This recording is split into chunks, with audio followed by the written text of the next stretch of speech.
You've probably heard the famous quote, hard work beats talent. And since you have no talent, you have now resorted to hard work. Today I'm gonna show you how you can use that hard work to master data structures and algorithms so you can get any coding interview and land that job you've always dreamed of. In all seriousness, if you've been around for 2024, you probably already know this, but the job market for developers right now is actually pretty awful. So that's more reason for us to find every possible way to get ahead of the competition. And it's actually pretty simple. If you work harder than everyone, you'll be better than everyone.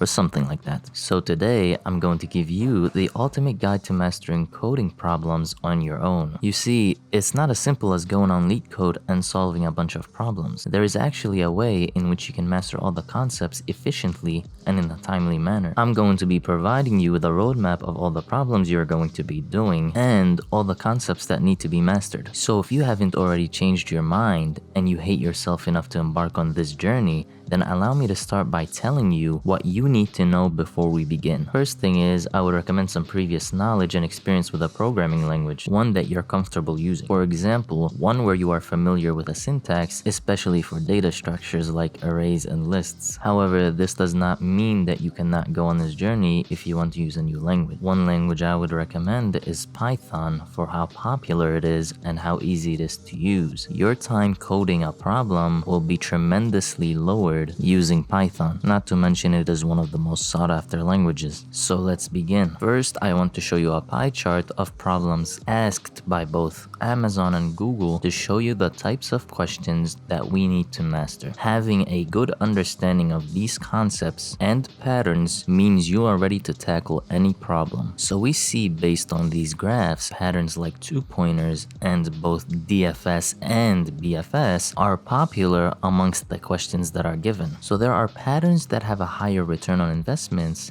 and those will be the ones that we really need to get down. Lucky for us, there's already a good list of the top 150 interview questions on Leetcode. This list has all the concepts and patterns you will ever need. I believe 8 weeks is the perfect amount of time to get all these problems solved and to get all the patterns down. By doing it this way, you will need to solve roughly 18 problems per week. I would recommend doing at minimum 2 problems a day and then solving more if you want. Now, before you go ahead and say you're built different and you're gonna do 20 problems a day, realize that it's better to do a few problems and have the concept stick than to rush it and be overwhelmed. Now, the list starts off with arrays and strings, which are important to nail down before we can move on. So starting with the first problem, I'm going to show you how to go about solving these problems in the most efficient way. But more important than solving these problems is understanding the solution or the pattern. When we open up the problem, we're going to read the problem thoroughly and read all the examples. Make sure you understand what the problem is asking. You can have a notebook with you, that way you can jot down your thoughts while you're attempting the solution. The first thing you're gonna wanna do is just use brute force and your IQ to solve this problem. Then once you solve it using brute force, you're gonna ask yourself, is there a better solution? If you think there is, attempt it and see what you get. 20 minutes is what I would say is a good amount of time attempting a problem. If you cannot solve the problem within this given time, go to the solutions and see what people got for the top solutions. These problems are so popular that there exists many solutions for them. Pick the top 2 solutions and see how they are done. If you need a better explanation, there are video solutions for every problem on YouTube. Now keep this particular question in mind because you will return to it until you can confidently solve it. There is no problem at all looking at solutions. As a matter of fact, I encourage it because it will make you even better. Even when you solve the problem, you're still gonna look at the solutions. You're gonna keep solving problems every day, and eventually you're going to pick up on the patterns. You can then go outside of this 150 list to practice a certain pattern until you are confident you can solve any problem that comes your way. As you progress further in this list, you're gonna wanna go back every week and maybe solve 4 to 5 problems you've already solved. That way you are working on your information retention. Now, before you get to each subject,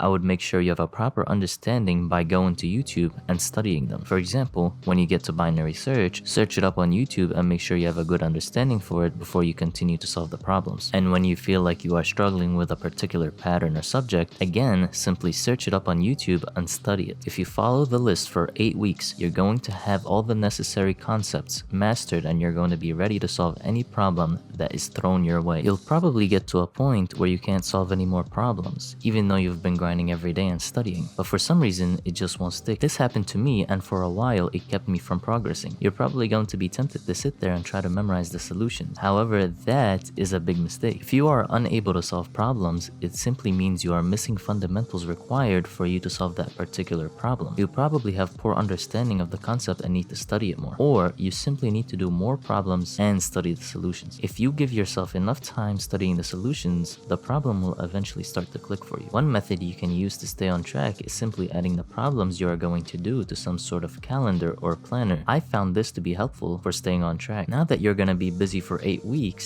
you can't be wasting any more time sitting here and watching videos, so I'm gonna let you go.